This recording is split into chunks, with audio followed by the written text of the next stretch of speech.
Good morning, good afternoon, good evening, Fabulites. What picks up where we left off last week with Agu and Joseph, and what closes with Emily Boo, just a mess. If you guessed, Invite Only Cabo, episode 6, or as I like to call it, Cabo with Larry, you're correct. Okay, so let's see how we got from opening to closing. So again, we pick off where we left. I'm Angela. The channel is Be Fabulous You. Thanks for clicking. So we pick up where we left off with Agu and Joseph off to the side, cigar smoking, and Emily stressing out, stumbling, carrying on, trying to get up and regulate, not knowing what to do. And we find out that Emily says she's just trying to make it through the night because Joseph leaves in the morning. Joseph and Emily end up, is it okay if we go home? They go home. Larry lets them have the penthouse where he'd been staying. So, they make it through the night. It's the next morning. Emily cooks breakfast and, we get Joseph on his way. And I do have to acknowledge Emily. I feel like she is being as respectful as she can at this point by not telling Jacob publicly and on camera about the Agu situation. I don't know if in the context, so that, him not having to find out and experience it publicly, I guess is the best way to handle the situation. But, I just really wish that the situation hadn't happened and that we could undo the situation. But you can't undo what happened. So, and it's already an embarrassment and a humiliation, it looks like to me, for that man. But I don't know, I think, not having him have to go through whatever on camera is probably the best way, I guess. I do feel sad for Emily and Joseph, and there's so much stress and so much tension. And I had thought, and Larry confirms that Larry invited Joseph before the Emily Agu thing. So that's, that's good to know. So we see Jermaine and Malaku, and there's kind of an expression of them feeling out of the Larry love loop. That guy looked like this guy I was in a play with, but maybe not. Carl? Is that his name? So anyway, they feel out of the loop. Like, hey, we supposed to be, besties, and we don't even know who he in love with and what's going on, and we out the loop. And Jermaine expresses that he didn't even know about Miss Bianca, the first lady. So I guess that, Larry has a habit of, he's real good at keeping things separate. I've been eating mulberries again this morning. Surprise, surprise.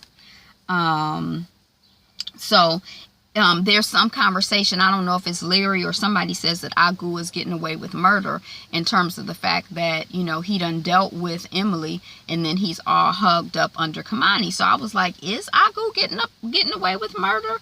And then my mother is like, well, Kamani isn't serious about Agu. And I'm like, I think Kamani is serious about Agu. I don't think that she should be serious about him, because when people show and tell you who they are, like he showed his sorry ass, drunk ass, promiscuous, easy hit opportunity freak boy self to her and he told her with his sorry ass excuse filled with blame Emily explanation of what had happened, he showed and told her who he was. So I'm like, I hope this grown woman is not taking him seriously. When people show you and tell you who they are, believe them.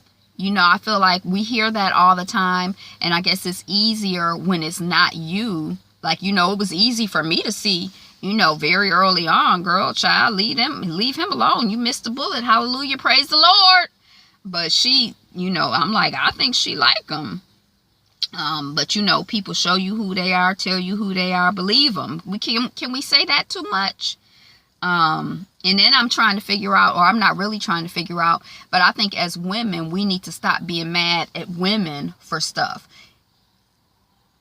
So Kamani is mad at Emily, and I feel like if Emily is rolling the way she's rolling, she ain't promised you nothing, you ain't trying to be in a relationship with her, the last person you should be mad at is Emily. Because if Agu is inclined to be hoish, that's his inclination. If it's not Emily, it's going to be somebody else out here who's willing and happy to engage with him. So I don't think you should be mad with Emily. Emily ain't, even begun to pretend to promise you nothing. And Kamani is all hugged up with Agu. So, and we'll see as the episode unfolds what is really going on. And then they kind of like, it's a lot of tension and stuff. And then they're like, oh, well, let's go get shots. That'll make everybody cool down. Let's go to the shots bar. And I'm kind of like, okay. I mean, usually adding alcohol to a chaotic situation is a recipe for more mess and confusion. And I know we on reality TV, so maybe that's reality TV logic. Oh, everybody is tense and upset. It'll be better if we go and get shot. So anyway, really the only one who got just out of hand with the shot situation was Emily. Okay, so Agu needs to quit playing with Agu, this him. Quit playing, girl. Talking about Kamani. I've been faithful for 7 whole days. Dang, you dance with me, you grind on me, but you won't even let me kiss you?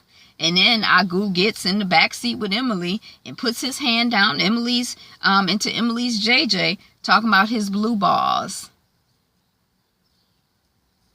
And then he acts caught or like, when Bianca gets a picture or turns around and sees him or whatever. Another sorry ass excuse. The whole show, the invite only Cabo lasts a month. I think they were on vacation for 1 month. So that's 4 weeks. That's, around 30 days, maybe 31 days. It's not really a long time for a grown a month. I know if you're like 16, a month can feel like forever. Oh my God, I dated this girl for a month and we were together for a long time. But ain't these people 25, 30, 35? I mean, a month? Okay. So this man can't handle his dick for a month?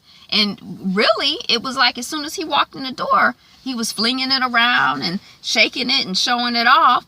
So, I guess he can't hold his own dick for a minute, But I was really impressed.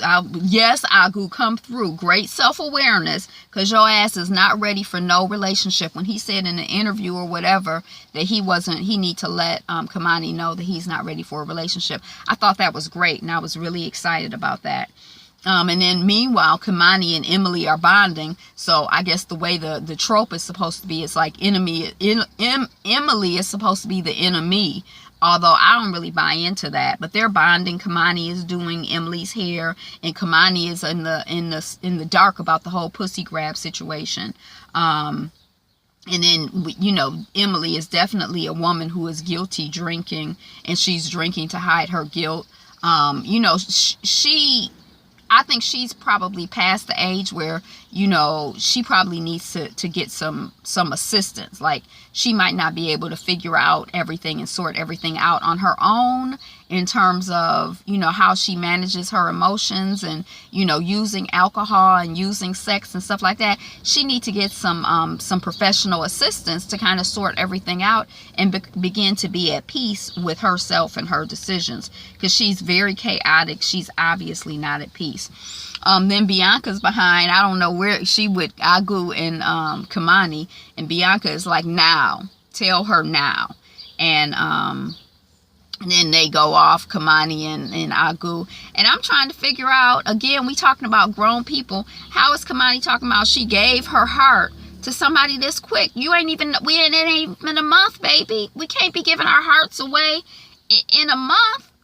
Slow your roll. I mean, you could like somebody and be feeling somebody and vibing somebody and appreciating somebody after, a minute, a week, a day, but we can't be giving our hearts away. I mean, your heart? Like, goddamn, you just know him in this one little context. Girl, you acting like a teenager. And then Agu don't even know you to feel any way about you, Miss Kamani. So if a stranger walk up to you and like, oh, I love you, I feel like I love you and I'm going to treat you right, he don't even know you to feel any way about you. He's basically a stranger. So how could he say anything viable or valid about his feelings for you when he don't even know you? Anything he says, I would take as more or less bullshit. I mean, because it's like, you don't know me. I mean, I'm cute. You know, I got a nice body, but all you can see is what you can see. And if it's my spirit you seeing and vibing with, then we're going to have to vibe on that on a whole, you know, that's a whole different. The only thing that we can do a quick grab on is a physical thing. The rest of it, we need to, like, you know, give it some flow, I think, you know. He can't promise you anything. You can't trust him because you just met him and he showed his ass literally immediately. And stop being mad at Emily. I keep saying this. Kamani, you just threw away everything that we had in the trash. Girl, what you have? You ain't even known the man a month. I know I keep saying this over and over again. Y'all just met. What y'all have? Well, take notes now, baby, because the universe just gave you a blessing right up front. You didn't get the message the first time, but hopefully you getting the message now, and you can take this as you move forward. Not as a way to shut down from dealing and interacting with people, but, you know, as a way to really observe people as they truly are. And, you know, just give yourself a time and opportunity to see people, you know, for who and where they are. How is this a relationship, Kamani and Agu? They just met each other. I feel so redundant saying this, but it's just like in response to what was going on the TV.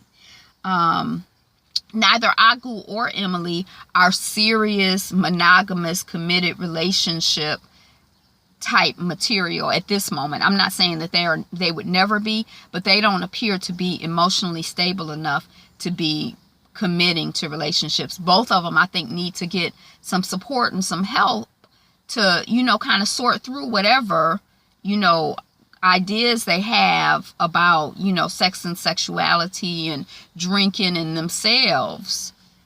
Girl, Agu can R&B you all you want, all he wants. She like, well, why he R&B me if he didn't mean it? Because that's what Negroes do. That's what men do. They gonna try to say whatever they can to quick hit. I'm not saying everybody, but come on now, we not little girls. You know how men are. We know how men are. You know how men are. I've had some experience, and I'm not saying that all people are like that, but just because a man says something that sounds good to you, you got to take care of you. You're responsible for taking care of yourself and your feelings. You can't give that responsibility to somebody else because they talk good. Girl. Right. Larry said it. Agu already showed up and showed you who he was. And then Emily, she crying. And she says she can't be held accountable.